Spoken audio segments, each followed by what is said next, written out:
Hey guys, welcome back to the channel. Today I'm going to be reviewing Dune by Frank Herbert. Before we begin, I'd like to start off by saying Happy New Year to all of my viewers. I hope you all enjoyed the holidays, and whatever you're going through right now, I hope you make the most of 2024. Anyway, let's get to the nitty-gritty and talk about the subject of this video. Dune, a 1965 science fiction novel written by the late great Frank Herbert, may he rest in peace. It tells the story of Paul Atreides, a member of the noble House Atreides, as his family accepts the stewardship of the planet Arrakis, which is the only source of a drug famously known as the spice. However, the operation proves to be a dangerous undertaking when House Atreides comes into conflict with another House Harkonnen. For those of you who don't know, Dune is often considered to be one of the most reputable and most influential books in the history of science fiction, aside from just being a bestseller, of course. It spawned 5 sequels, which were also written by Frank Herbert, as well as an expanded universe of prequels, sequels, and spin-offs, which were all co-authored by Kevin J. Anderson and Frank Herbert's son, Brian Herbert. And it's also influenced many other stories in the realm of science fiction, such as Star Wars, The Matrix, Neuromancer, and even though this isn't science fiction, A Song of Ice and Fire by George R.R. Martin,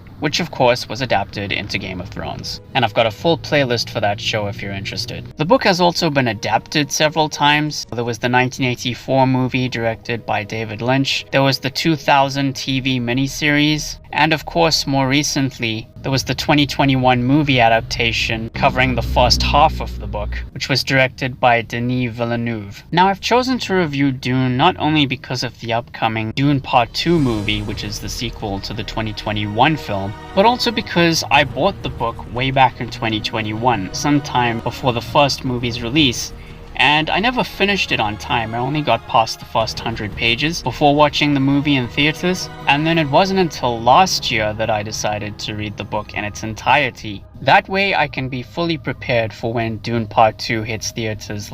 Now, with all of that out of the way, what did I think of Dune? Is it really one of the greatest science fiction novels of all time? You know, does it deserve that kind of reputation? For me personally, and for pretty much everybody who's read this book, yes it does. And not only that, but it's easily one of my favorite books ever. I mean, this is currently in my top 5 books of all time. I'm gonna keep things spoiler free because I'm sure a lot of people haven't read this book yet, and this is a must read. You know, it's one of those books you've got to read before you die. And with that being said, let's get into it.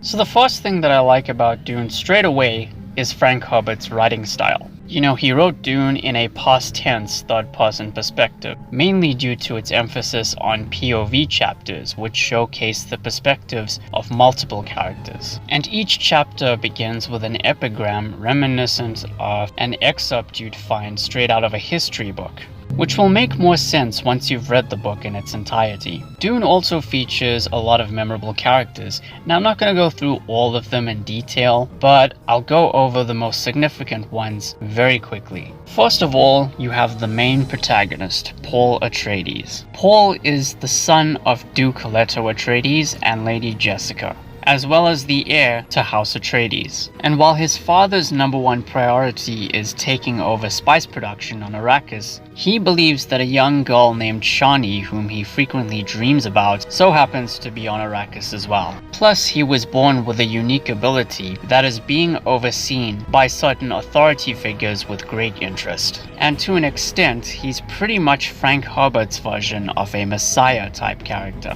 His father, Duke Leto Atreides, is the planetary governor of the planet Caladan, the home planet of House Atreides. And the interesting thing about Leto is that while he is overprotective, especially of Paul, he is also vulnerable to everyone else around him. Lady Jessica, Paul's mother, is a member of the Bene Gesserit, a secretive matriarchal order that achieves superhuman abilities through physical and mental conditioning, including the use of spice. And Jessica is often frowned upon by the Bene Gesserit for giving birth to a son as opposed to a daughter. Gurney Halleck is the Duke's war master. He frequently trains Paul in the art of hand-to-hand combat, and he also has history with House Harkonnen, which is explored in some of the prequel novels. Duncan Idaho is the sword master of House Atreides, and is hired to establish a relationship between the Duke and the native Fremen people of Arrakis. Tufir Hawat is the Duke's personal military strategist, and he is also known as what is called a mentat,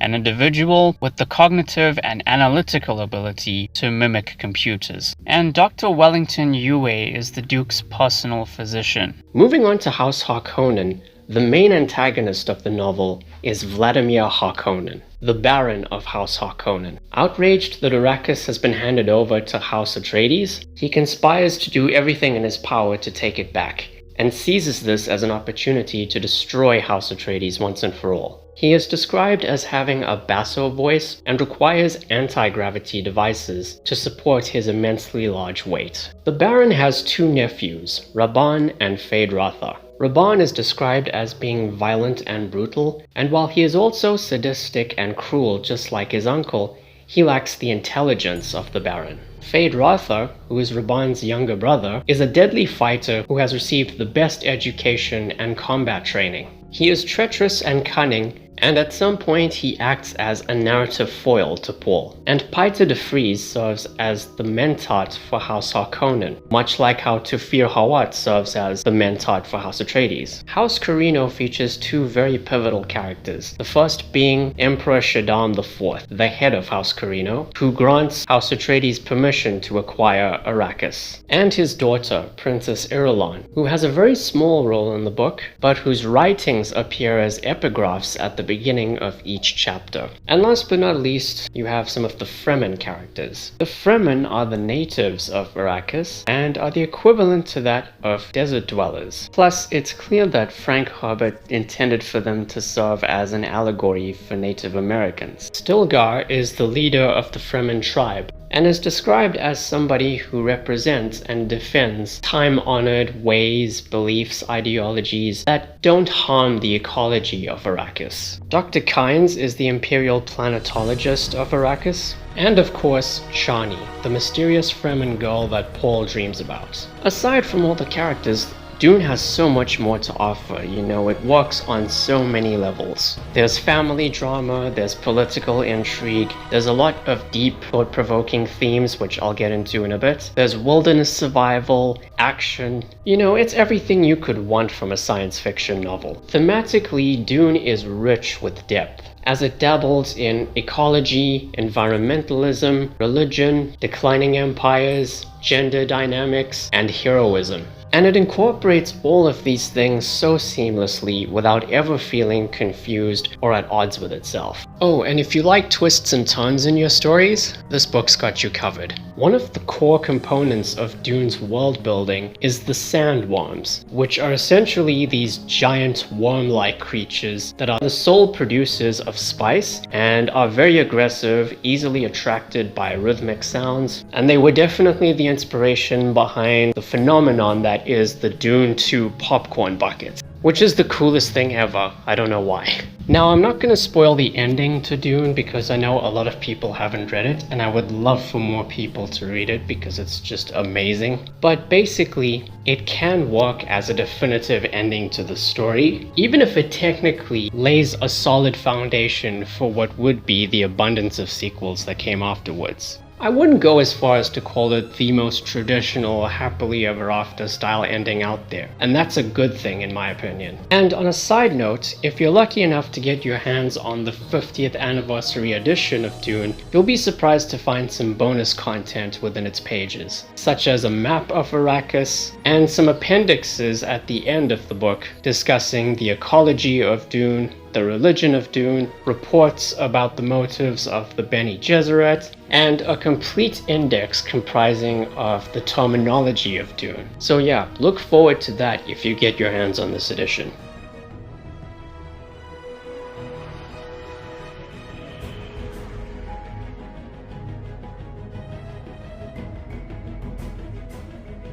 Now, I only have one small gripe with Dune, and it's not really a big deal. I guess it depends on you as a reader. But I've always found the pacing to be a bit chuggy in places. You know, it kind of gets off to a bit of a slow start, and it has a few slow patches around the middle. But for a 500+ page manuscript, it's not the worst case of slow pacing out there. At least with my copy. You know, the first edition was around almost 900 pages if I'm correct, so maybe it's just a case of the font size, I don't know.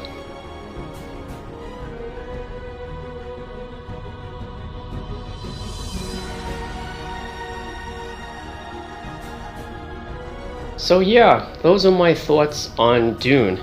You know, I'm so glad I finally got to talk about this one. It's one of the best books I've ever read, and I'm going to be discussing the adaptations throughout the month, and I'm really excited for Dune Part 2. That's easily my most anticipated movie of the year. I do actually have copies of Dune Messiah and Children of Dune, and I will definitely be reading those in the future. And I hope to get a hold of God Emperor of Dune, Dune Heretic, and Chapter House Dune very soon. So before I actually review each adaptation of Dune, I'm going to be doing a retrospective on True Detective, specifically the first 3 seasons. And then when season 4 finishes airing its final episode, I'm gonna do a review of that season, followed by a ranking video for the whole series so far. And then I'll get to work on the adaptations of Dune, so yeah, look forward to all of that this month. Thank you all for watching, guys. Please be sure to like the video, share it, and subscribe. Ring the bell, take care, and I'll see you soon.